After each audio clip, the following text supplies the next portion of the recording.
Usap tayo. Super Kwentuhan with Mark and Susan.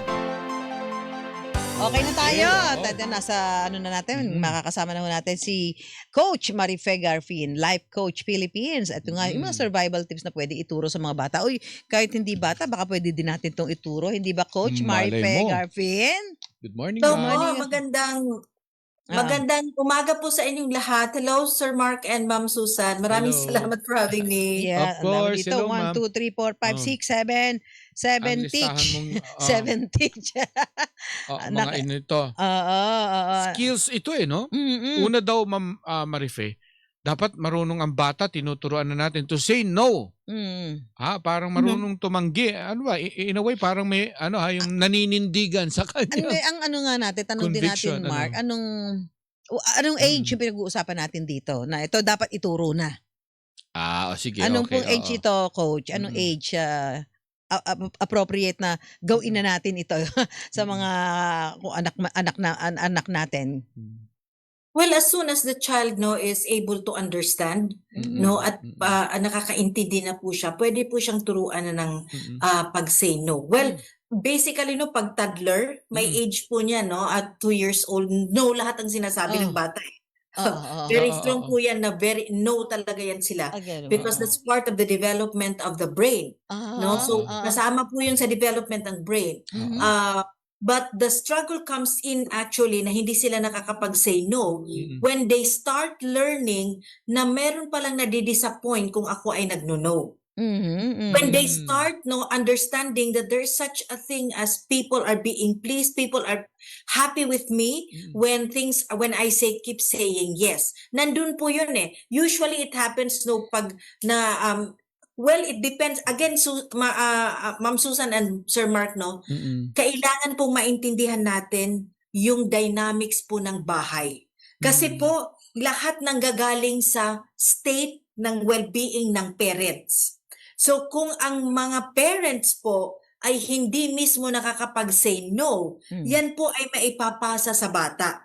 Mhm. No, kasi blank slate po yung bata eh. Blank slate yung bata, tapos nakikita at an early stage, kahit hindi pa yan clear sa understanding nila, nakikita nila ang pattern ng kanilang magulang.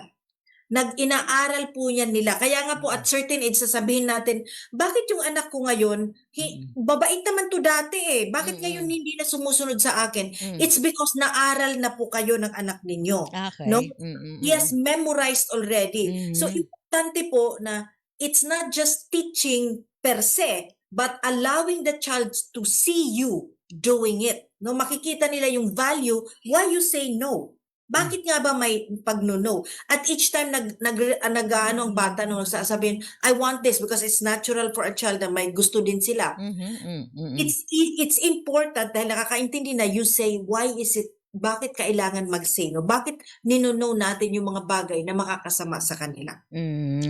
Parang ang pinakaunang naituturo natin na pag-no ng bata as early as yung mga 3 years old, di ba sinasabihan natin, Ma'am Marife, na do not talk to stranger, di ba? Yeah. So Do parang not talk when your mouth is full. yung saying no to strangers, hindi ba, na parang wag ka makikipag-usap.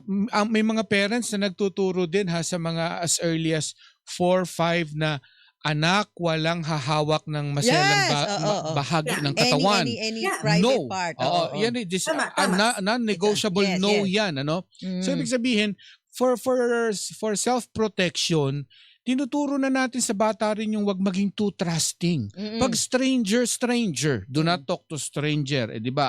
Sabihin naman ng iba, ikaw naman, baka naman maging ang anak mo ay suplado, Because sinabi mo, do not talk to strangers. Tinuro, but that's for, security, di ba? So, yung mga ganung bagay, di ba ma'am, as early as 3, 4, tinutulo na sa mga anak natin, lalaki man o babae na bata. Nobody touches your Especially kung na nakakalakad na, nakakapagsalita na, nakakapag-communicate na yung bata, kasi as you've said, trusting pa sila sa face na ito. Especially kung especially kung the family is so safe, no? Pero alam niyo po ba na minsan yung don't talk to strangers, ang struggle po talaga mostly now, no, if you look into the research, Mm. it is actually the family members who are the first culprit. Ano ibig sabihin, ma'am? Yung mismo Ah. kasama sa bahay. Ang Yes nakikipag-usap po, sa ma'am. stranger. Titingnan niyo po yung mga abuse ng mga bata, Yes, it's opo. the Ah, lolo, yes. it's the uncle, yan po. Yes. And sometimes, natatakot yung mga bata sa strangers, too trusting naman sa mga relatives and friends, no? One of the things that I would always tell parents, no, is never, in as much as kilala mo, trust mo, again, ikaw ang mag-aalaga sa anak mo. Kasi marami pong incest ngayon. Yes, Marami yes. pong cases, no? Incest, Na oo. ang una po talagang nagmomolest sa bata o Ay, Yeah. ay ang mga uncle, cousins Yes. na nakatira Ano yan? sa bahay pa nila. Yeah. Backed up by data yan ng Yeah, PNP. oo, di ba sinasabi ng PNP Incestuous rape ang Mm. talagang majority of rape cases. May data oo, yan, totoo yan. Sinasabi na rin ho ng mga ng PNP Mm-mm. yan di ba? Sa loob ng bahay nagaganap. Paano yun, Ma'am Marife? Siyempre para namang ayaw rin naman nating praning-praning ang bata, pero alam mo may kilala ako talaga, sasabihin niya yan, yung binabanggit nyo, nobody touches you, kahit si daddy. May ganun. Kahit si Kailangan- uncle, kahit si kuya, anyone, kahit sino hindi kahit, pwede. kahit Oh. member of your family. Di ba yung sabi nga, pati nga yung parang uupo ka sa lap ng tiyuhin or tatay, di ba? Oo, Dapat kasi- hindi. Di ba tinuturo yan pagka sa stage na tinuturuan mo na yung anak mong magbanyo. Di ba minsan si mami, ano niya sa'yo, ituturo ni mami dun sa anak na, kunwari babaeng anak. Kung paano, pero siya, hindi niya rin hahawakan, sasabihin niya, ganito mag-wash, ganyan mag-wash, Tapos dun mo isisingit yung, don't allow anyone to see you na ganyan at mag-touch sa'yo, Ganun, Coach Marife, yung iba pagka sa sobrang takot na talaga Yes. At ang kailangan kasi instead aside from saying Sir Mark na don't allow people to touch you, kailangan kasi maipasok yung value. Bakit nga ba? Bakit ba I should not be touched? Kasi in the simplest form, like your body is a very important, your body, it needs to be safe, if you'll be touched, may mga ganun na kailangan iti-training din yung parents paano magsasalita, paano magturo at an early age na kaya maintindihan ng bata. That's why ngayon mahirap tayo kasi nga inaiiwan talaga yung mga bata because everybody's working. Kaya nga po mas tumataas yung violence kasi before naman po, it was really the parents, the mom na talagang nagbabantay. So but we can't do otherwise. Ito ngayon yung reality. But those simple things na mapapakita pa rin ng parents na kahit sinabi mong don't let anybody touch you, dapat makikita din ng bata na ikaw din as a parent may boundaries ka rin. Makikita din nila na ikaw hindi din ikaw yung or anytime lang pwede ka din makikita ka na din nilang hinahawakan and mayroon din pong gano'n. Iniisip ko ba ang bata babae. Tapos halimbawa, yung magulang pareho nagtatrabaho tapos ang nagiging bantay sa bahay nung bata lolo, tiyuhin, kapatid na lalaki. Hindi naman sa nagmamalisyoso ka sa kasi may pag-iisip, kakilala ako may data kasi. may kakilala ko, may anak siya sa kaapo niya na babae. Pag umaalis siya, ang naiiwan doon sa bahay ay di yung mga kapatid na lalaki. Ba't sabi niya ayaw niya na kahit mga kapatid yun. Yun na nga. Hindi sabi niya kahit mga kapatid yun hindi ako tiwala. Sabi niya na iwanan ko yung aking ang anak at saka yung aking isang apo na parehong na babae. Kasi mga lalaki minsan may kuya nila magdadala ng mga barkada, mag-iinuman, yung mga ganun. Paano nga ganun sitwasyon, Coach? Yeah, ito yung challenge talaga sa parents to truly tingnan mo ano yung importante sa iyo. Honestly yung ibang parents nga nag-homeschool na lang para hindi ma-expose sa labas at ang ibang parents naman na especially for the mothers talagang tinatry nila na as much as possible if they can do work from home so that they can take care. Kasi nga po dahil doon sa data na mataas po talaga, and ako marami po akong kakilala at kliyente na gano'n So importante po talaga na kahit naman po iniwan, no, dahil wala kang, sabihin na natin, you don't have a choice at that point, sasabihin mo. Pero time and time again, you have to know, to see the red flags, no? Yung anak mo, pagdating mo ng bahay, tingnan mo, is there any changes? Kasi may yung iba na po, late na nakikita. Late na nakikita na. Pero yung Tapos na, harm is done. ko, di ba, yung titingnan mo kung ano yung mga red flag. Hindi ba pag nakita mo na yung red flag, ibig sabihin, Wala baka may na, too nangyari late. na. Too May late. nangyari na, no? Ibig sabihin, yung, di ba, coach? Di ba ang ano natin dito, sabi nga, it's more on prevention. Yung gusto nating mangyari. Yes, di ba? yes. Oo. Yeah. Mhm. Kaya nga yung conversation at connection at safety ng yung iba nga, Ma'am Susan, no, naglalagay ng CCTV talaga sa bahay. Yeah, oo. They put all the CCTV tama. to ensure, no? Lalo kung naiiwan yung mga anak nila, may CCTV talaga. To ensure lang. And then, they check the child, no? Yung katawan, pag uwi nila, no? And then they have conversation. Importante now dito yung ikaw ay maging safe space talaga sa anak mo para anytime that anything happens, you check on them every now and then, you call them, no, over the phone, via, hindi lang yung tawag lang, no, but even makikita mo Video talaga call. sa messenger how you or whatever, basta makikita mo physically yung anak mo time on time to check. Kasi sabihin na natin na papraning, no, but this is your child, no, this is your child, and hindi walang kasiguruhan, no, 100% walang 100% na kasiguruhan, no, yung mangyayari. Well, a lot of faith is needed right now, but ayan, yung pwede yung sa CCTV, you can connect with them, no, check the child every pag uwi mo, talagang tingnan mo yung buong katawan, may mga pasa ba dyan, may mga wala, no? ito yung masakit na conversation, actually. I don't like this. Nakakapanood ako ng mga mga ganyan, mga sa teleserye, yung hindi naman makapagsumbong yung bata. Hindi Kasi tinatakot po. Oo, yun nga po ang ayaw nating mangyari, 'di ba, coach, na parang sasabihin mo doon sa anak mo, kumusta ka? Okay ka lang, ha? Ganyan. Sasabihin lang sa'yo ng bata, okay lang siya because takot siya dahil baka pinagbabantaan siya, 'di ba? Pinagbabantaan siya kung sino man yung may ginagawa sa kanyang hindi maganda. So paano mo siya mapipilit na magsalita kung merong hindi magandang nangyayari? Kung may fear sa kanya. Yeah. Mm-mm. Yeah, and challenging din yan, di ba? Mahirap nga yan, Ma'am Susan, no? But one of the things that kailangan din sa parents is, kanina na-mention mo yung mga kapatid, paano kung magdala ng barkada. You have to set the rules in the home. Hindi pwedeng magdala ng ibang tao kung wala ka doon. No?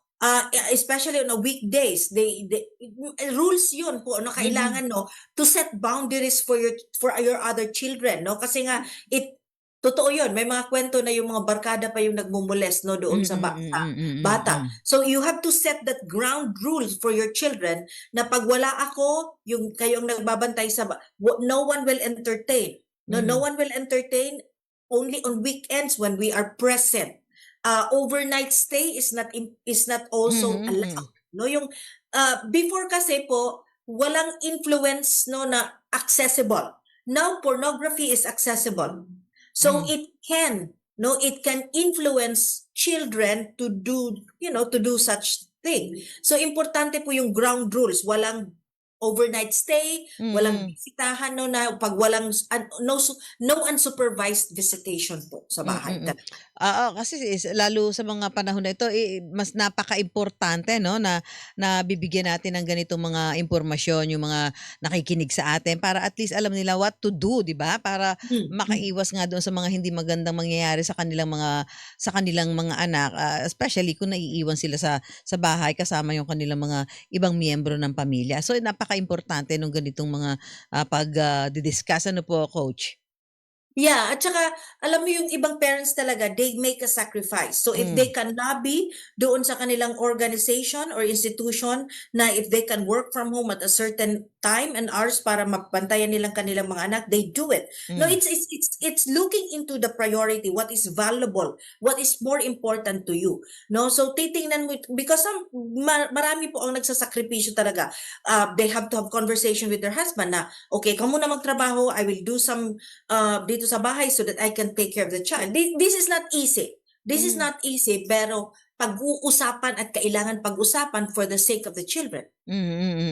Ayun, itong yung pangalawa. Yung pangalawa, teach them that confidence without competence is dangerous. Ayun, aba.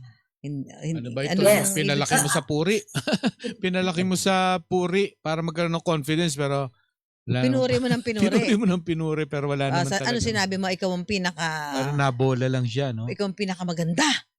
Oo. Pinakamagaling ka sa kanila Ang lahat. galing-galing mong kumanta, anak, pero alam mo namang parang gusto mo lang i-build yung confidence niya dahil yun Tama ang ba yung concern mo. gano'n? Ayun ba? Pero wala. hindi mo tinuruan, which is basically parang inano mo yung bata, no, ihinite mo siya sa sarili niya, pero wala naman pala siyang kakayanan. That's why bata pa lang, no, we teach the child to do simple chores at home. Kasi it builds the competence of the child sa mga maliliit na bagay. And then you appreciate the child soon as, no, na makita mo maganda yung ginawa niya, appreciate. Pag hindi maganda, appreciate pa rin pero tuturuan ng tama. Kasi ito yung nawawala.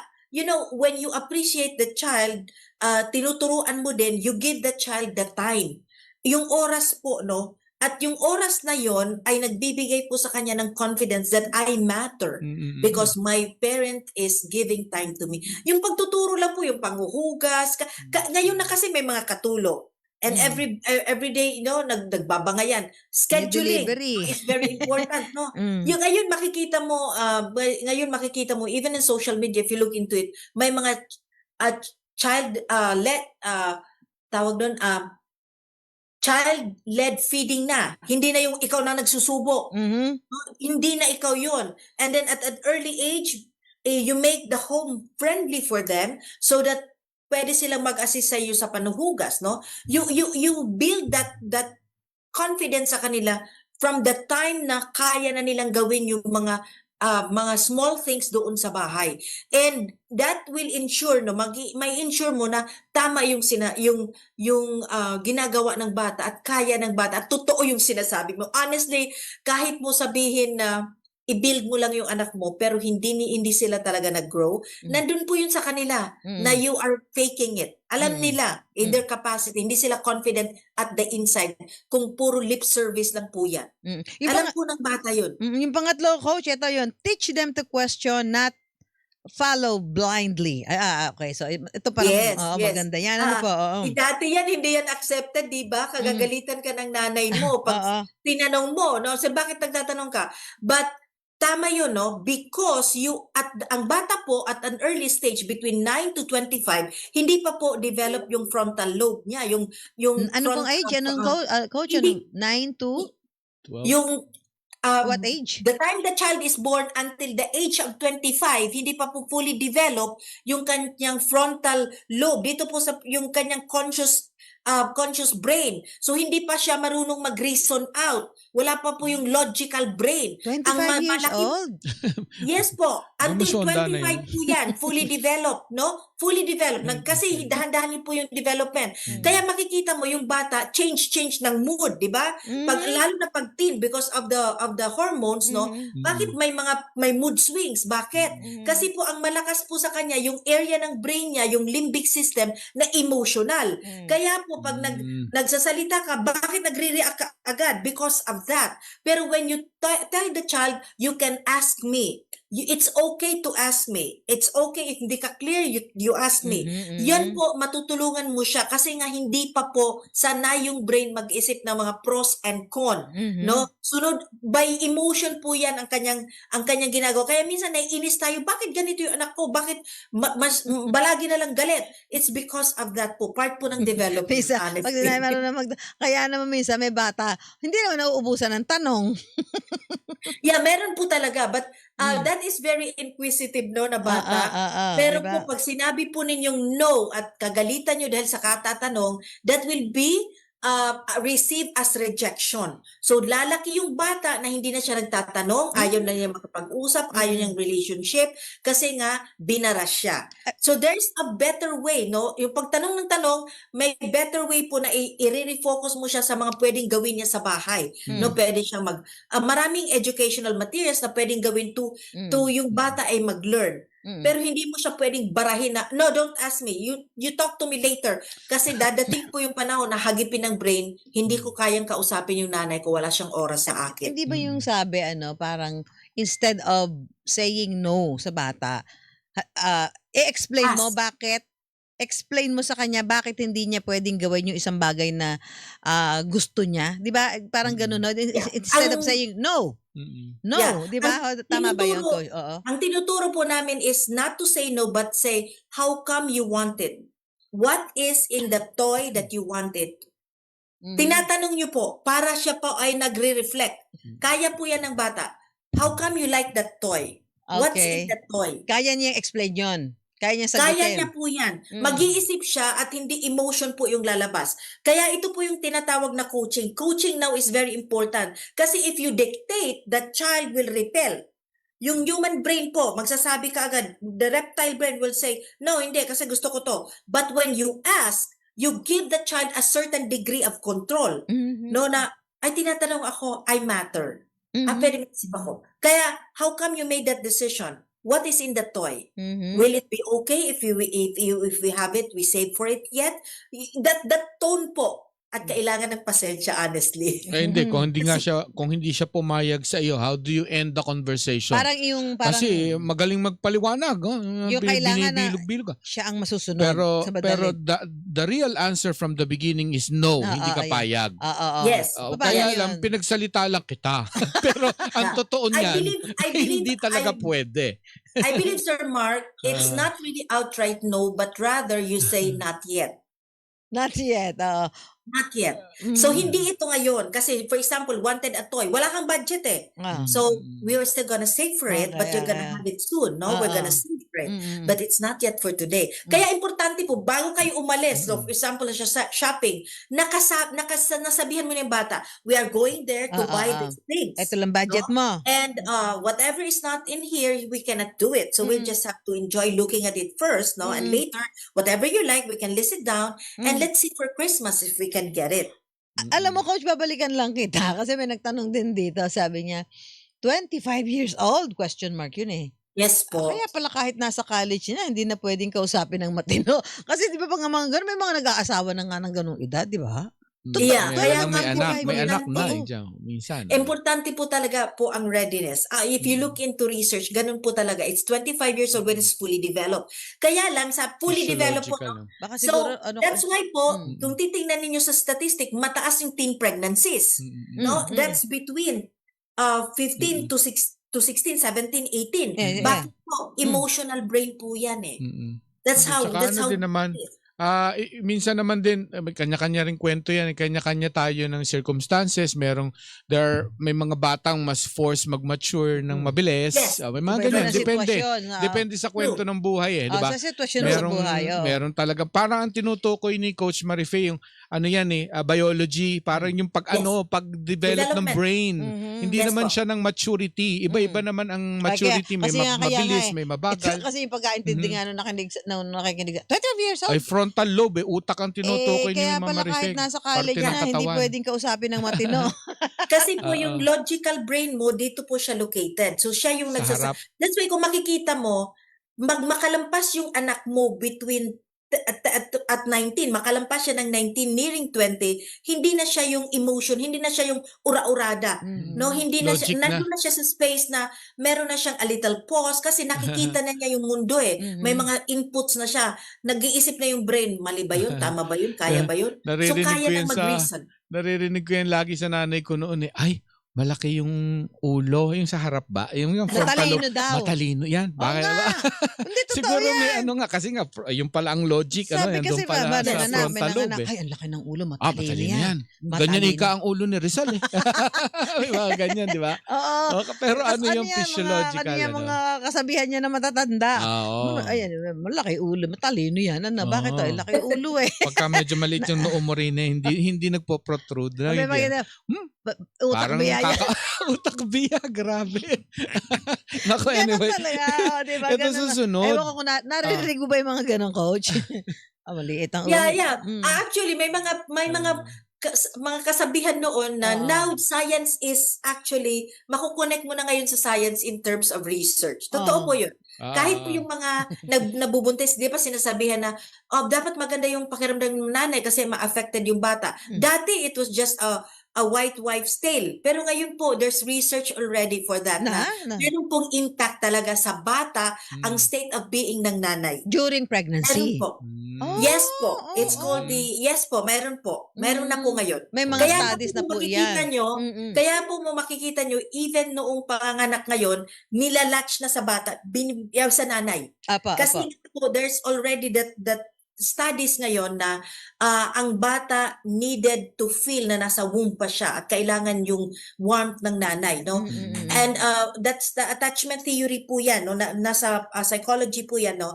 Na it's traumatic yung panganganak sa bata, no? It's not good to pull the child, no? Na kasi wala pang understanding your brain, but the brain records it. Kaya yun po. Kaya kailangan po yung, when you talk to a child, when you say no, then no has to have an explanation. Para po magsara yung brain. Kasi po bukas siya, bakit no? Okay naman, di ba? So, kailangan pong maisara yun with the correct Diba, explanation. Di na ba, kaya Mark, meron kang ang kwento, yung kay Susan Roses. Tama ba yung apo niya? Apo yung, niya. yung inaano yung apoy? Yung sa kandila. Usap Sa tayo. puntod Super ni kwentuhan FPJ. with Mark and Yes. Susan. Oo. Gusto, Yung sinabi, ginagano ng bata, ay kasi sinasaway. karga ng yaya. Yes, Karga oo. ng yaya yung apo ni Si Susan. Susan Buhay. Siyempre, si Susan Roses nung buhay pa. Nandun sila sa puntod ni FPJ. At siyempre, pinipigilan Oo, ng yaya. Huwag gusto mo hawakan sa may yung kandila. Mainit. Ano sabi ni Sabi sabi ni Susan. Susan Roses. Hayaan. Sabi niya ganun, pabayaan mo siya. Pabayaan mo. Oo. Pabayaan mo. Ay di nahipong kaunti. Ay di nag-iiyak yung bata, Bata. kasi mainit. O Ano sabi niya, paso? ngayon alam niya na ang konsepto ng apoy. Hindi niya nahahawakan, alam niya na kung ano ang apoy. Because Masakit bakit- darating naman talaga panahon, talagang kailangan niyang mapakiramdaman kung ano ang apoy. Every time hindi na ba? makikita niya ang apoy, hindi na niya hahawakan, masakit kasi. Oo. Meron pa 'di ba coach yung mga bata ho dati pagka nadapa, sasabihin ng iba, naku na habulin mo dali nadapa. Nadapa. Yung iba ganito. Ah. Hayaan mo Yes. siyang tumayo. Tumayo. Di Ano ba, para Coach? matutunan niya ang pagtayo. Huwag mo Oo. itatayo. Hayaan mo siyang And tumayo. that- Opo. Yan ang importante actually natin na as a parent, no, sa mga parents, importante pong maituro yan. No, that life is not perfect. Life is not fast. Kasi nga po doon bumababa yung capacity ng bata to handle the challenges. Kasi sinasalo natin lahat. So, 'di ba? Huwag ka nga akyat. Baka mahulog ka, hindi pa nga nahulog. I think the love of the parents, ayaw natin masaktan. But you have to understand that part of development ng bata is to explore. So anong measure ang gagawin mo para maging safe siya? Pero not to the point na no lahat. Kasi kailangan naman talaga ng bata mag-explore. Meron lang mga huwag, yung ipapasok ang tinidor sa sakit ng kuryente. Ayan. May mga ganong huwag. Or Kailangan i-close nyo talaga yung socket. Or Kasi pag sinabi yun ang mong mga no, hindi the more pwede. that the child become curious. Kaya yung iba dahil para Life-threatening nilagyan na huwag. lang niya ng protection na yung minsan Yeah. at wag ding isusubo ang mga Jolen. Jolene, oo naman. No? Ito mahalaga ito. Gusto ko itong maano natin. Yung maturo sa bata, yung pag-control ng emotions, ang laking life skill nito. Napaka-importante. Oo, yung Yeah. Oo, anong mga pinakamalalaking ehemplo, mga importanteng ehemplo nito, coach? tantrums, oo. Alam niyo po, tinuturo ko po ito sa mindful parenting. I have class on mindful parenting. Ang emotional regulation ay tinuturo ng parents by the way they regulate their emotion. So for example, may ginawang mali yung anak mo. Paano ka mag-react? Ano yung emosyon mong pinapakita? Kasi your child will only copy you. So, kadalasan ng mga parents, hindi nila alam na may childhood trauma sila. So, when may mga nangyayari sa bahay, pag may mga nangyayari sa bahay, react ka agad. So, that your reaction of how you handle stress and how you handle the situation, yun po yung nagmamarka sa bata.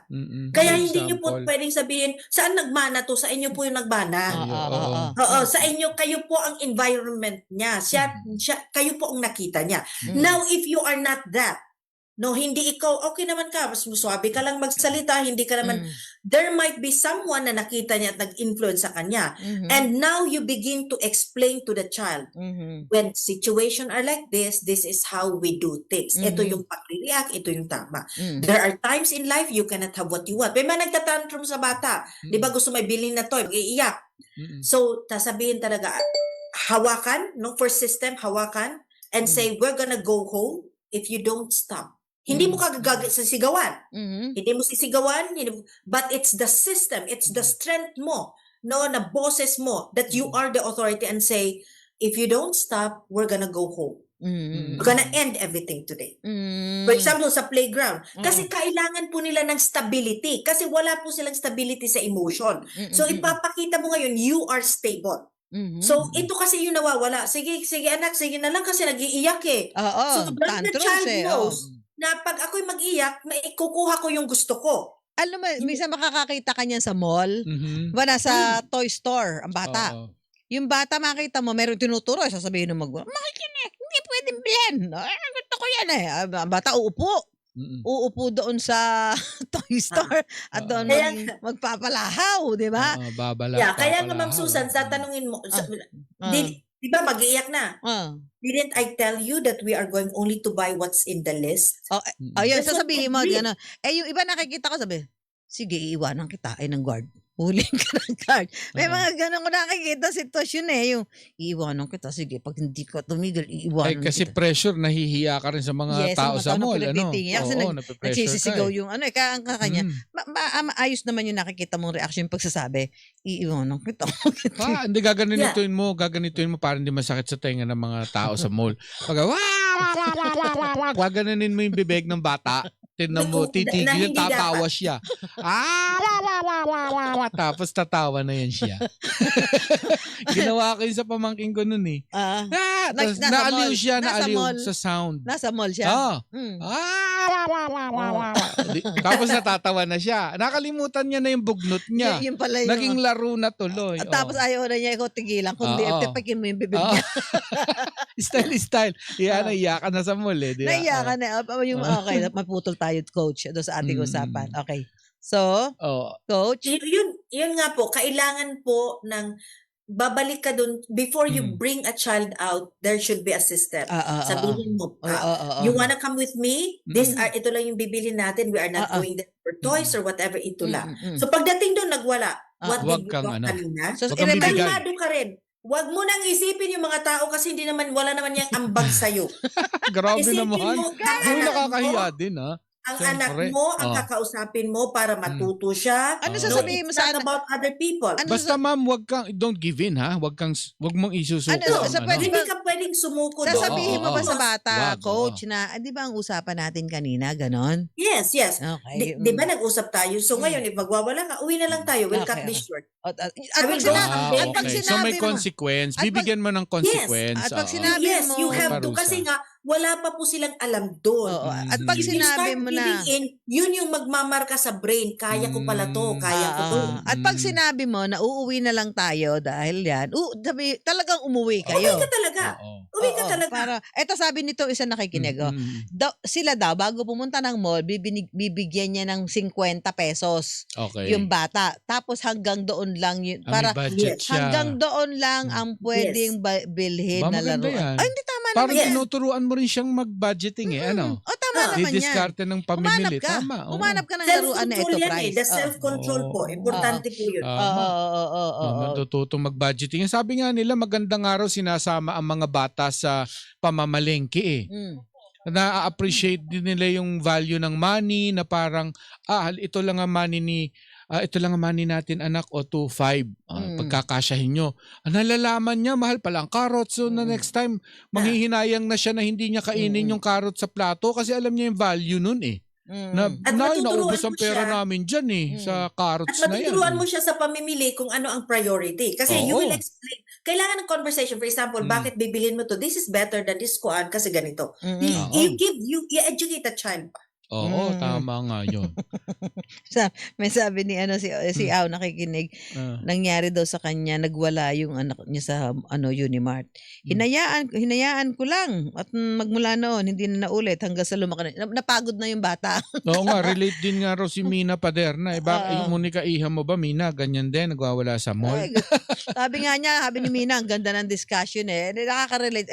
Hindi ko lang alam kung ito si Mina na-spoiled yung kanyang unika iha, di ba? Pero But, oo, napakaganda ng discussion natin. Ano po? yung control ng emotions ang pinakamahalaga niyan. Lalo na, alam mo yung may mga instances na may mga importante na nangyari. Kunwari, ma'am, yung paano mag-handle ng death. Tapos bata. Isa rin yan, napaka-tricky din yan sa mga kung paano yung mortality, paano may tuturo sa bata. Kasi minsan pagka nakita nilang masyadong traumatic ang experience kasi nakita nila sa parents. Yes. Dala nila yan, nagiging trauma, nagiging nightmare nila yan hanggang sa paglaki nila. May mga may mga landmark, landmark. May mga ganyang milestone sa buhay experiences na nagiging trauma pag hindi na handle properly ang emotion attached to it. Agree po. No? Kaya nga po for every parent, we ask every parent na ikaw mismo magkaroon ka ng processing ng self-awareness mo para marunong kang kasi ganito, ang temper po natin, ang mood po natin is influenced growing up. So how we were raised by our parents has an impact to how we react things. So kung hindi ka conscious, wala kang awareness, you'll just continue doing, napapass on mo to generation. Kaya nga po, di ba, may mga pamilya na palaaway, may pamilya na mahiyain, it's passed on from generation to generation. Kaya importante na ano nga ba yung kailangan, makapag-reflect po yung mga parents. If you really want to parent well, to really reflect, sino nga ba ako? Ano nga ba ako? Paano ako mag-react sa mga bagay nito? Para you can do something about it so you will not be able to pass it on to your children. Ito pa yung isa natin tagapakinig, si Dan. Yun daw sa kanya, 5 years old, nasa spectrum kasi. So pag may kinukuha sa grocery, pinapabayaan lang nila na kumuha and get only one kahit marami siyang kinuha kasi importante, may limit. Tapos sabi niya, impose it with authority, give them a sense of priority and limitation. Ano pong natin yan? Tama po yun, Coach? Yeah, yes. And I'm pretty sure, alam kong possibly nag-therapy na rin yung anak niya, kaya alam din, kasi tinuturuan din yung parents how to handle, make decisions so that they learn life skills. Even if it's in the spectrum, they can still live the life. Tinuturuan po yan. And that's, importante nga po yung sa kanila, yung meron ka talagang boundaries, you know the limitation, and they should know ano yung pwede o hindi. Tinuturuan po talaga yan. So, naganda ng discussion natin anyway. At kailangan natin magpaalam. Coach Marife Garipin, salamat po sa inyo. Thank you, ha. Thank you din. Coach Marife Garipin po ay Life Coach Philippines. Usap tayo. Super Kwentuhan with Mark and Susan.